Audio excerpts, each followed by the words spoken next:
여러분 지난주 위클리 미션 다 했어요? PPT 한 장만 넘겨주세요. 위클리 미션 다 했어요? 뭐였는지 기억나요? 아무것도 하지 않기였죠. 하지만 뭐 기도하는 거, 말씀 읽는 거 이런 걸 안 하는 게 아니라 하나님께서 내 삶에서 일하실 것을 기대하며 아무것도 하지 않기가 지난주 위클리 미션이었죠.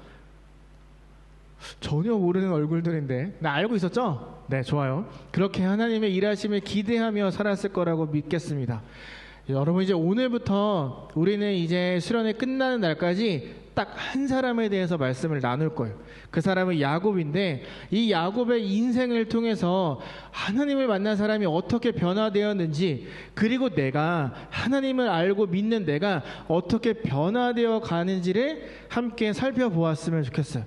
예수 그리스도를 닮아가는 삶, 이거를 한 단어로 이야기하면 성화라고 이야기를 하는데, 어떻게 내가 예수 그리스도를 닮아갈 수 있을까를 야곱을 통해 함께 깨닫는 시간들이 되기를 간절히 소망합니다. 여러분 우리가 지난주에는 이삭에 대해서 나눌 때 창세기 26장을 살펴봤어요. 오늘은 25장이에요. 그러면 무슨 의미일까요? 지난주 우리가 나눴던 이삭보다 더 과거에 있었던 이야기를 오늘 함께 나누고 있는 거예요. 알겠죠? 여러분 기억해야 돼요. 지난주보다 더 과거의 이야기예요. 이삭이 리브가랑 결혼을 했는데 오랜 시간 동안 아기를 낳지 못했어요. 여태까지 사실 이삭은 아이가 태어나지 않는 것에 대해서 크게 기도하지 않았어요. 그러다가 20년쯤 되었을 때 우리에게 왜 아기가 없지? 라고 하면서 기도하기 시작을 해요. 여러분 왜 이삭이 20년 동안 기도하지 않았을까요? 20년 동안 왜 아기가 태어나게 달라고 기도하지 않았을까요? 여러분 이삭의 삶을 잘 보면요, 이삭은 모든 걸 다 가졌던 사람이거든요. 태어나기 전부터 엄마 뱃속에서 하나님을 믿었고, 태어나니까 아빠가 아브라함인 거예요. 부자죠. 모든 사람들의 존경을 받고 있죠. 다 가진 사람. 비록 약속의 땅만 받지 못했을 뿐 아버지는 엄청난 대단한 사람이었던 거예요. 아버지 아브라함이 누구예요? 하나님께 인정받은 사람, 하나님이 먼저 찾아온 사람, 하나님이 복을 내리겠다고 한 그 사람이 내 아버지인 거예요.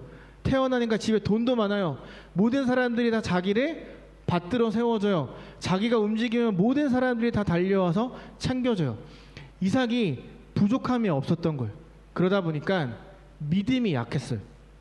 그러니까 하나님을 찾는 그러한 갈급함이 없었다라는 거죠.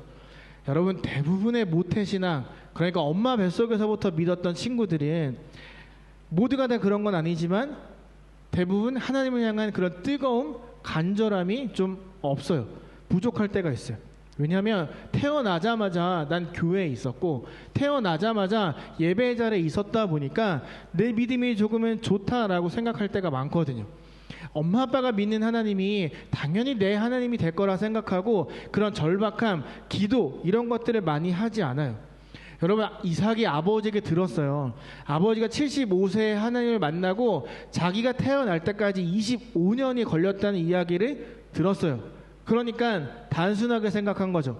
아, 하나님이 언젠간 나에게도 아이를 주시겠구나. 내가 태어날 때까지 25년이 걸렸으니까 나한테도 주시겠지 라고 생각했던 거예요. 근데 여기서 이삭이 놓쳤던 게 있어요. 아버지 아브라함이 그 25년을 그냥 기다렸던 게 아니에요. 하나님 언제 주실 거예요? 하나님 언제 기도 들어주실 거예요? 하나님 언제 나에게 이렇게 기다리고 절박한 마음으로 25년을 살아왔어요. 그런데 이삭에게 그게 크게 와닿지 않았던 거예요. 아빠 이야기죠. 여러분 혹시 부모님에게서 내가 어떻게 태어났는지 들은 적 있어요? 다 기억해요? 엄마 아빠가 내가 태어날 때 어떤 모습이었고 어떤 상황이었고 이런 거 이야기했다고 치면 여러분 그걸 다 기억하고 있어요? 마음에 담아둔 사람이 있을까요? 그것처럼 이삭도 내가 태어난 것에 대한 크게 의미를 담지 않고 그냥 태어났지 라고 생각했던 거예요. 아직 이삭에겐 하나님이 내 하나님이 아니었던 거죠. 내가 기도하며 붙들어야 될 신이 아니었던 거예요. 언젠간 태어나겠지 하며 내가 가진 것들을 누리고 만족하며 살아왔던 거예요. 그러다 보니까 지난주에 나누었던 것처럼 이삭이 26장에 가서야 하나님을 만나잖아요. 오늘 25장에서의 이삭은 하나님이라는 존재를 알긴 알았지만 그분과 친하지 않았던 상태였어요. 그러니까 이렇게 생각한 거죠. 아빠 아브라함의 신앙이 자연스럽게 나한테 이어졌어 라고 오해하고 있었던 거죠. 여러분, 이거 우리랑 굉장히 비슷해요. 우리도 다른 사람의 신앙의 체험, 다른 사람의 하나님을 향한 고백이 내 고백이라고 오해하고 살아갈 때가 있어요. 자유교회란 이름으로 모이다 보니까 내 신앙이 좀 괜찮은 것처럼, 신앙 좋은 선배의 모습이 나인 것처럼 우리도 오해하며 살아갈 때가 있어요. 여러분, 위클리 미션 하는 거 쉬운가요? 생각 안 날 때가 더 많죠? 여러분, 기도하고 말씀 읽고 찬양하고 하나님에 대해서 이야기하는 것 쉬운가요? 여러분, 방에 혼자 있으면 뭐 해요? 막 찬양 틀어놓고 찬양 따라 부르고 혼자 부흥회 해요? 혼자 집회해요? 그런 거 절대 안 하잖아요. 내가 좋아하는 가수 뮤비 보잖아요. 다 틀어놓고 틱톡 다 보잖아요. 여러분, 왜 혼자 신앙생활 하는 게 어려운지 아세요? 아무도 쳐다보지 않기 때문이에요. 이렇게 같이 있으면 뭐 하자고 하면 뭐 하거든요. 셀 모임 하라고 하면 같이 앉아있기라도 하거든요. 근데 혼자 있을 때 그게 안 되는 거예요. 위클리 미션 하라고 성경 읽으려고 딱 피면 다른 게 생각이 나요. 내가 보다 말았던 영상이 생각이 나고, 내가 하지 않았던 숙제가 생각이 나고, 쇼츠 릴스 하나만 더 보자 유혹이 들어오죠. 그럼 어떻게 돼요? 진짜 아무것도 안 하는 거예요. 그것만 보다가 졸려 자는 거예요. 그리고 후회하죠. 내일은 내가 꼭 할 거야. 그렇게 살다가 교회 오는 거예요. 예배를 드려요. 뭔가 막 들어요. 기도해요. 그래, 나 잘 살 수 있어. 이렇게 생각하고 집에 가죠. 그런데 또 똑같은 한 주가 반복이 될 때가 많아요. 오해하는 거예요. 내 믿음이 단체, 공동체로 있다 보니까 내 믿음 좀 좋아 라고 오해하고 착각하게 되는 거죠. 이삭이 딱 그랬던 거예요. 태어나니까 모든 집안 사람들이 하나님을 믿어요. 태어나니까 모든 사람들이 매일매일 제사를 드려요. 제사 자리에 갔어요. 막 같이 예배를 드리는 거예요. 나도 믿음이 좋네 라고 오해하기 시작한 거죠.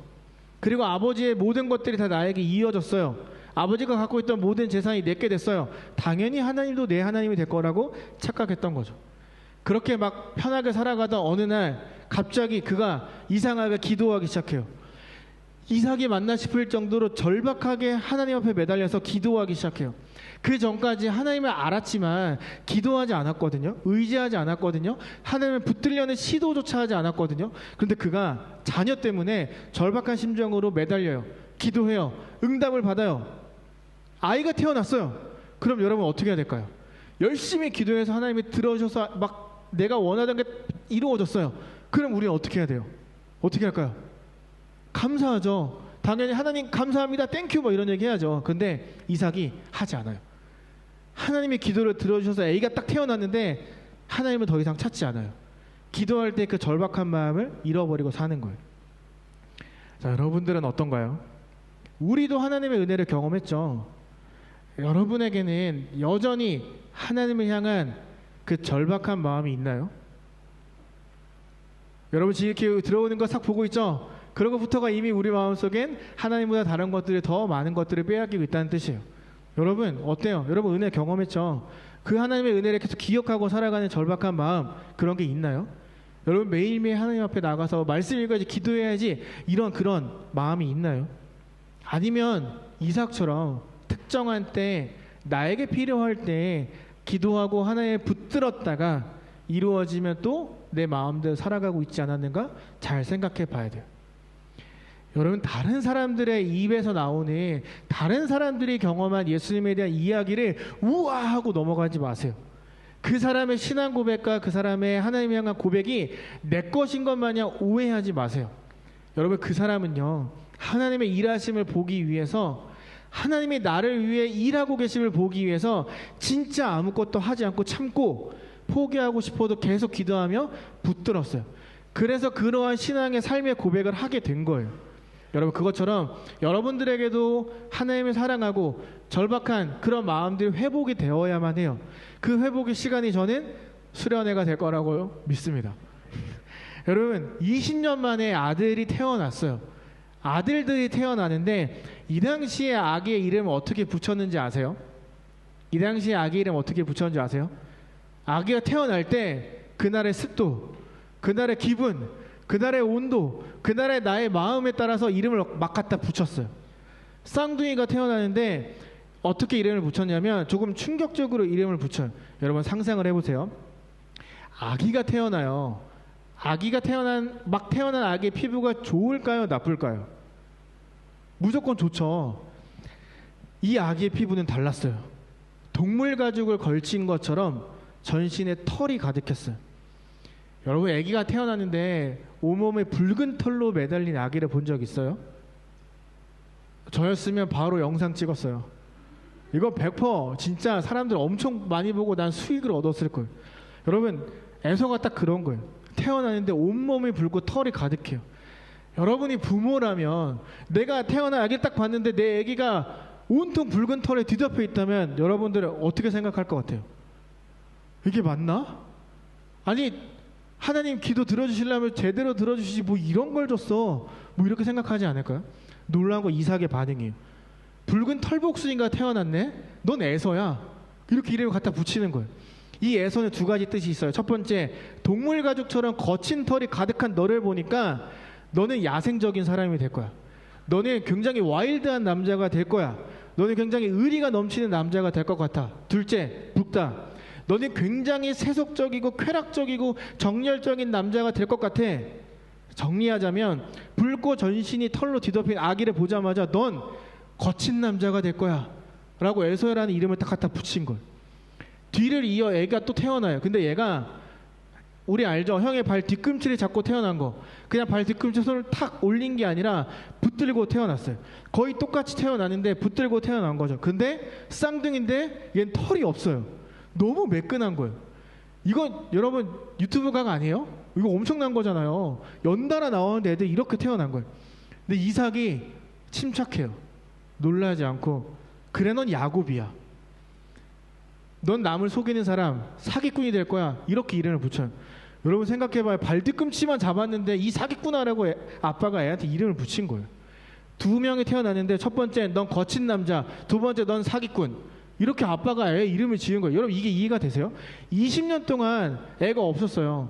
열심히 기도해서 애들이 태어났어요. 태어나자마자 넌 나쁜 남자, 넌 사기꾼. 내 아들들에게 이름을 이렇게 붙인 거예요. 아무리 그날의 기분과 상황에 따라 이름을 붙인다고 해도 이건 좀 선을 넘었잖아요. 그렇죠? 근데 여러분 그거 아세요? 이 야곱의 뜻에는, 우리가 잘 아는 야곱의 뜻은 속이는 사람, 사기꾼이지만 이 야곱의 이름의 그 원어를 계속 따라 끝까지 올라가면 어떤 뜻이 있냐면, 하나님이 보호하는 사람, 하나님이 지켜주는 사람이라는 뜻이 야곱 이름에 숨겨져 있어요. 그러니까 야곱은 몰랐지만 그의 모든 인생 뒤에서 하나님이 너를 지켜줄 거야 라는 이야기를 지금 듣고 있는 거죠. 여러분 우리도 마찬가지예요. 내가 의식하지 못하는 그 순간에도 나를 지켜보고 보호하고 계시는 하나님이 계시기에 우리가 지금 이렇게 살아가는 거예요. 우리가 이렇게 숨을 쉬고 살아갈 수 있는 거예요. 정말 문제는 우리가 그걸 머리로만 알 때가 많다는 거죠. 하나님이 내 눈에 보이지 않으니까, 하나님이 나와 함께 하시고 나를 지켜주시고 나에게 지혜 주고 계심이 눈에 보이지 않으니까 내 힘, 내 능력, 혹은 내가 믿을 만한 누군가를 의지하며 살아갈 때가 많다는 거죠. 우리도 야곱처럼 나를 보호하시는 하나님을 잊고 내 자신을 속이거나 누군가를 속이거나 스스로 힘으로 살아갈 때가 더 많다라는 거예요. 여러분, 하나님은 왜 에서가 아닌 야곱을 선택하셨을까요? 당시에 이 두 사람이 성장했을 거 아니에요? 청소년이 되고 어른이 되었을 때 그 마을에 워너비가 있었어요. 모든 남자들이 닮고 싶어하던 남자가 에서와 야곱 중에 있었어요. 누구였을까요? 에서였어요. 모든 남자들의 워너비였어요. 강하죠, 멋있죠, 사냥 겁나 잘하죠, 카리스마 쩔죠. 모든 남자들이 닮고 싶어하던 사람이었어요. 에서가 나중에 나라를 세우는데 사람들이 엄청 많이 그 나라로 옮겨가요. 그만큼 에서는 모두에게 매력적이고 멋있는 사람이었죠.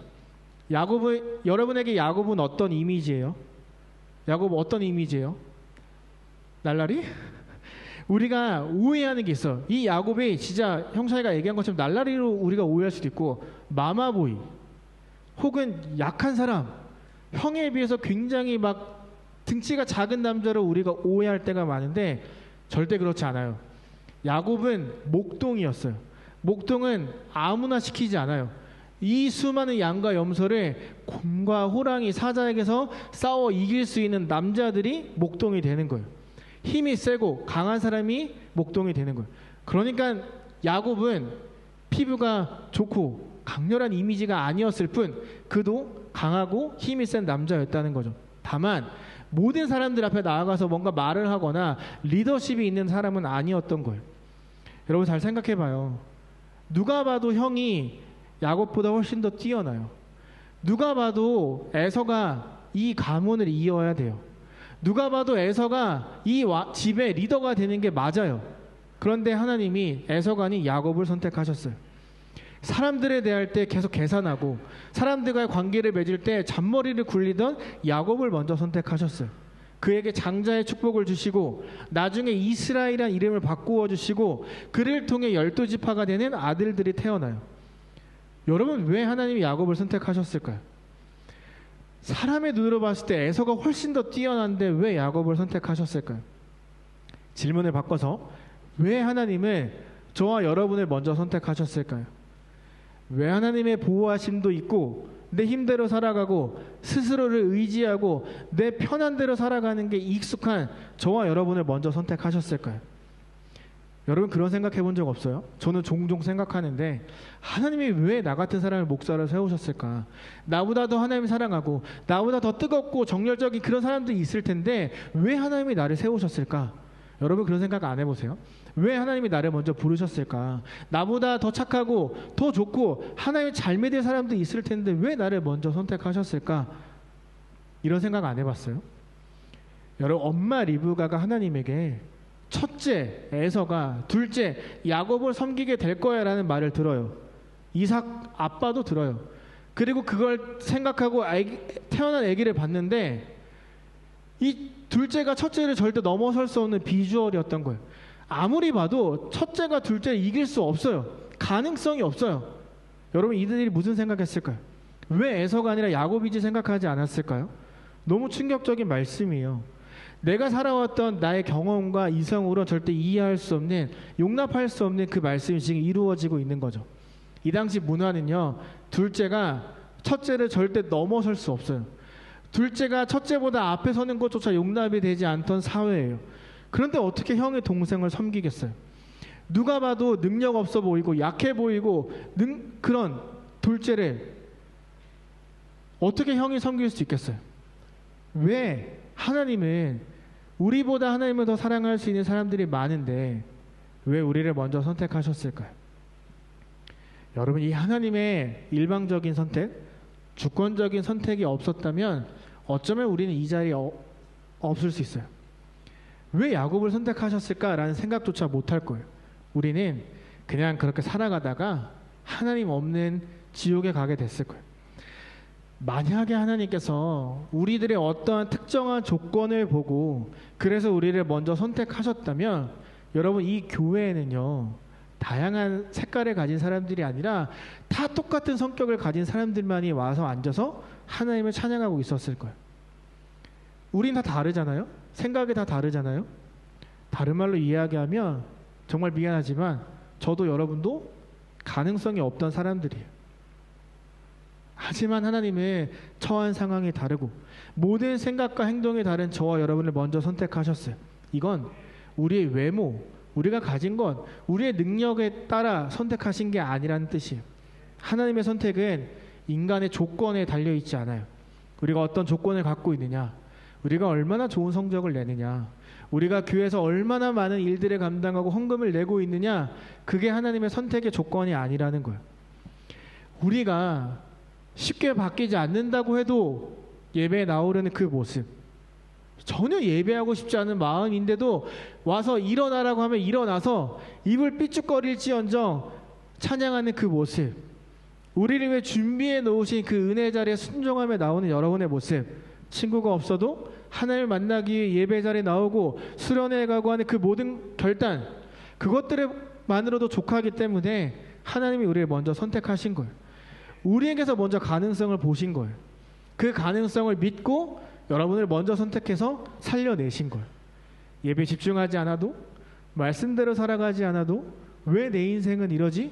왜 내 인생은 꼬이지? 왜 난 하는 것마다 되는 게 없지? 라고 하는 생각을 갖고 산다 해도 여러분에게 하나님이 가능성을 보셨기 때문에 먼저 선택하셨고 이 자리에 불러주셨다라는 거예요. 어떤 모습이든지 간에 여러분들이 이 자리에 와서 드리는 그 예배를 받기에 너무 행복하기에, 여러분들이 와서 이 자리에서 하나님을 찾는 그 모습을 너무나 기뻐하시기에 우리를 먼저 선택하셨고, 우리가 변화될 것을 기대하셨기 때문에 변화되어서 세상에 나가서 그렇게 살아가라고 우리에게 가능성을 보셨기 때문에 우리를 불러주신 거예요. 아브라함이 100살일 때 이삭이 태어나요. 아브라함이 열심히 해서 아기가 태어난 게 아니라 하나님에 의해서 태어났어요. 아브라함이 인간적인 방법을 사용해서 낳은 아이 이스마엘은 택하지 않으셨어요. 그가 첩의 아들이라서 택하지 않은 게 아니라 이 선택은 오직 하나님에게만 달려있기 때문에 하나님만 하실 수 있는 것이기 때문에 이삭을 먼저 선택하셨어요. 그렇다고 하나님 이스마엘을 버리셨냐? 아니에요. 이스마엘에게도 하나님 함께 하시면서 복을 주셨어요. 하지만 이삭을 통해 더 많은 것들을 이루어내셨을 뿐이에요. 이 하나님의 선택은요, 혈통에 따라, 인간의 노력에 따라 정해지지 않아요. 아이의 외모나 능력을 보기도 전에 하나님이 먼저 선택하셨어요. 태어나기도 전에 먼저 이야기하셨어요. 에서가 야곱을 섬길 거야. 첫째가 둘째를 섬길 거야. 난 야곱을 선택해. 야곱에게 어떤 가능성이 있는지 우리는 몰라요. 그런데 하나님은 보셨던 거예요. 그리고 그를 통해 결국 하나님은 본인의 선택이 옳았음을 모든 사람들에게 보여주셨어요. 여러분, 저는 우리의 인생도 이거랑 똑같다고 생각해요. 우리도 하나님이 이 땅에 태어나시기 전에 선택하셨고 먼저 부르셨어요. 여러분들이 어떤 모습을 갖고 살아갈지, 어떤 가능성을 보여줄지 아무도 모르지만, 살면서 얼마나 많은 시간에 하나님을 배신하고 내 마음대로 살아갈지 모르지만, 우리가 얼마나 하나님을 온전히 신뢰할 수 있을지 모르지만, 그런 상황임에도 먼저 선택하셨어요. 아무런 가능성이 없는, 아니 가능성이란 것조차 찾아볼 수 없는 그 아기 때, 그 이전에부터 우리를 부르셨고 택하셨고, 이때 이 시간에 이곳에서 함께 공동체로 생활하도록 하신 거예요. 여러분, 이게 은혜라는 거예요. 이것만큼 놀라운 은혜가 어디 있어요. 여러분들이 세상에서 먼저 하나님의 선택을 받은 사람들이에요. 그리고 우리가 그 선택받았음을 안다면 세상에 나아가서 선택받은 사람의 삶이 어떤 건지, 예수님을 믿는 삶이 어떤 기쁨이 있는지를 보여줘야 되는 의무가 여러분들에게 있어요. 이 놀라운 은혜를 나만 알아서는 안 되는 거예요. 아무런 가능성 없는 내가 지금 이렇게 살아갈 수 있는 게 하나님의 은혜 때문이라는 걸 여러분들은 반드시 말과 행동으로, 삶으로 드러내며 살아야 돼요. 우리 앞으로 야곱에 대해서 한 5번 더 살펴볼 거예요. 야곱의 삶을 살피면 살필수록 저는 나랑 너무 비슷하다는 걸 느껴요. 그리고 여러분들도 야곱을 통해 얘나 나나 똑같다, 얘랑 나랑 비슷하다라는 마음이 느껴진다면 이걸 꼭 떠올리세요. 여러분, 야곱은요 평생 동안 사람들에게 사기꾼이라고 불렸어요. 야곱아, 이 말이 야 이 사기꾼아로 들리는 거예요. 근데 여러분, 야곱의 이름에 사기꾼, 남을 속이는 자만 있는 게 아니었어요. 뒤에서 지켜주고 계시는 하나님, 뒤에서 보호하고 계시는 하나님이라는 뜻이 숨겨져 있었어요. 이걸 꼭 기억하세요. 우리가 말씀대로 살아가지 못하고 내 멋대로 살아가는 데가 더 많다 해도, 그럼에도 나를 지켜주시는 분, 나와 함께 하시는 분, 나를 살려 다시 하나님 앞으로 돌아오게 하실 그 능력 있는 분이 나와 함께 하고 계신다는 걸 꼭 기억하고 떠올렸으면 좋겠어요. 한 주를 살아가면 분명히 하나님을 잊는 순간들이 또 있을 거예요. 넘어진 순간이 있을 거예요. 하나님보다, 말씀보다 휴대폰과 더 가까워지는 한 주를 살아갈 때가 더 많을 거예요. 여러분, 그렇다 해도 여러분이 끝까지 포기하지 않으시는 하나님이 나와 함께하고 계신다는 그 사실을 잊지 않았으면 좋겠어요. 여러분, 이번 주 미션이에요. 아침 저녁으로 이걸 선포하는 거예요. 하나님께서 나를 선택하셨다. 한번 해볼까요? 하나님께서 나를 선택하셨다. 시작. 아유, 나를 선택하셨다. 이래서 어떻게 그걸 믿겠어요? 다시 한번 또박또박하게 시작. 다시 한번 시작. 하나님께서 나를 선택하셨다. 아침 저녁으로 선포하고 하루를 시작하고 잠을 자는 거예요. 여러분, 나를 선택해 주신 하나님이 오늘도 내 삶을 지키고 내 마음을 지켜주신다라는 믿음을 여러분 갖게 될 거예요.